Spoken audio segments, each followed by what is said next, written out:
The critical feedback we get on this show usually falls into one of three categories. Category one, and probably the most common. The joke you made about blank was horribly inappropriate. Category number two, and the second most common. You won't be laughing at Jesus when he's torturing your corpse forever. And category three, you're too mean, and that's hurting the atheist movement.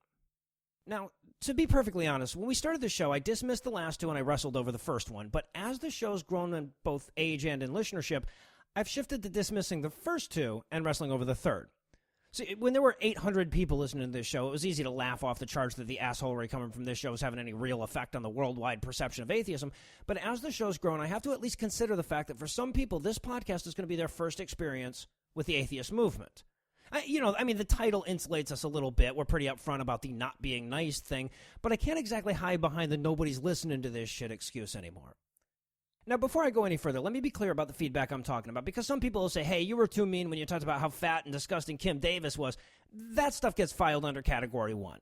I'll say whatever I want about that fat scut, and I'll make no apologies for it. If I did not point out that she's a human version of the bus driver from South Park, that would be disingenuous. The you're too mean stuff that I'm talking about here is more like from the philosophical angle. It's not that people are saying we're assholes. They're saying that we're intellectually dishonest assholes. They're saying, hey, you'd be a more effective communicator if you were at least willing to admit to some of the positive qualities of religion. In fact, if you listen to the most recent episode of our new show, God Awful Movies, you heard a form of this argument. And sorry for the shameless cross-promotion, but if you haven't heard it, you really should. I think it might be our best episode to date. And a big reason for that was the hilarious guest that Eli invited on, a comedian by the name of Micah Sherman, who absolutely killed it. So at one point, he's trying to make the larger point about how, religious kids do some really creepy shit. But on his way to get to this point, he threw religion a bone that I took issue with on the air. He said something along the lines of, I know that religion has positive effects on some people. I think it was something like, I have born-again friends who really turn their lives around because of their faith, but. Now, that's something I hear from a lot of atheists, to be honest. The propitiative throwaway line about how religion is just fine for some people. Conciliatory admissions about how, religion helped my cousin Dave get off of heroin, don't get me wrong, but, so many atheists like to toss those out beforehand so as to not kick religion in the nuts too hard. It's like the minimalist approach to the compliment sandwich. Makes you sound more reasonable, I guess, if you can show that you're not writing off all of religion, you're just pointing out some flaws. Now, I would imagine that a lot of atheists toss this shit out in conversation, even if they don't believe it. One of the things that makes admitting to one's atheism publicly so awkward is that there's no way of doing it without telling people around you that they're wrong. So if you're trying to appease them with a soft-hearted endorsement, that's probably a good way to soften the blow, I guess. Don't get me wrong, I'm sure religion is fine for you or whatever. And if that's all it is, if it's just a rhetorical way to get your foot in the door to make a larger point, I guess I can, more or less overlook it. But the problem arises when people think that it's actually true. So, let's examine that precept for a second. Let's look at Cousin Dave. Now, inarguably, Cousin Dave was a fuck-up in every aspect. He was a hopeless heroin addict, whatever. And then Dave got saved, and he turned his life around, and since then he's been working a steady job. He's off the needle. It's been years. Okay, now if you're a critical thinker, and I think you are, you've already noticed the problem here. We're dealing with a sample size of 1, right? So if we want to examine the success rate of religion in getting fucked up people to turn their lives around, we need a large sample size of fuck-ups that got saved. And then we need to compare religion's success rate to the success rates of secular counseling and methadone treatments and family interventions, etc. Before we can make a claim as bold as religion turned Dave's life around, we would need to see these data. I mean, sure, whatever. Dave credits Jesus for turning his life around, but I've seen chemo patients credit Jesus for the remission of their cancer. Right? I mean, if Dave took some homeopathic stop doing heroin pills right before the turnaround, you'd demand to see that kind of information before you were willing to endorse homeopathy, so why should religion be any different? Now, obviously, nobody's actually tracking these data, but I'm willing to wager your choice of my testicles that secular programs outperform religious ones when it comes to helping addicts.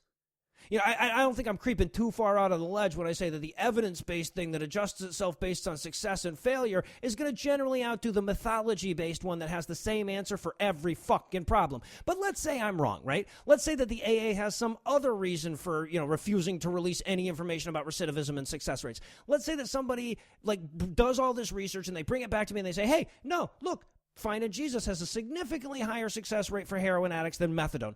Even in light of those data, I wouldn't concede the point. And here's why. Religion is bullshit. It's not true, right? So, if I could stop you from doing heroin by convincing you that, if you did, you'd be attacked by gremlins, would I be doing you a favor? You know, if instead of living your life plagued by addiction, you were living your life terrified of gremlins, is that a net positive? And by the way, are all lies okay if they offer a net positive? Try wandering down that ethical road for a while and see how long it takes you to reject it. Now, some people will dismiss my gremlins analogy as too harsh, but if anything, the problem is that it's not harsh enough. You know, to make it accurate, we have to also assume that there are multiple worldwide institutions that are trying to exploit the fear of gremlins to take your fucking money. We'd have to pretend that politicians all over the country are winning votes by promising to eradicate the gremlins. We'd have to assume that violent extremists are using fear of gremlins to recruit their suicide soldiers. Because look, religion doesn't exist in a vacuum. There's no way to give Cousin Dave the addiction recovery portion of religion without also giving him the get and take it advantage by money-grubbing pastors bit, or the learning to hate gay people part, or the reinforcing cultural misogyny part, or the us and them part, or the vote for me because I love Jesus more part. It's a package deal. And even if you could identify one part of the package that's good, it doesn't counterbalance the mountains of damaging bullshit on the other side of the scale. Now, I would argue, and in fact have argued, and in fact am arguing right now, that there is no good part. I've yet to see a single aspect of religion that couldn't be improved upon if the faith element was removed. I do agree that joining new communities is helpful for drug addicts, but I think a new community that doesn't demand fealty to a magical immortal carpenter is at the very least equally effective. It's not that I'm too stubborn to admit that religion has benefits for some people. Fuck, having diphtheria has some benefits. Probably helps you lose weight or something. But that doesn't put me under any prerogative to start my conversation about it by saying, hey, don't get me wrong, diphtheria is right for some people. The problem is that I'm making no effort to carve out excuses for the religious people around me. So if you want to call me an asshole, that's fine. I call myself an asshole. But I'm only an asshole because social convention would have me be a liar. And I'd rather be an asshole.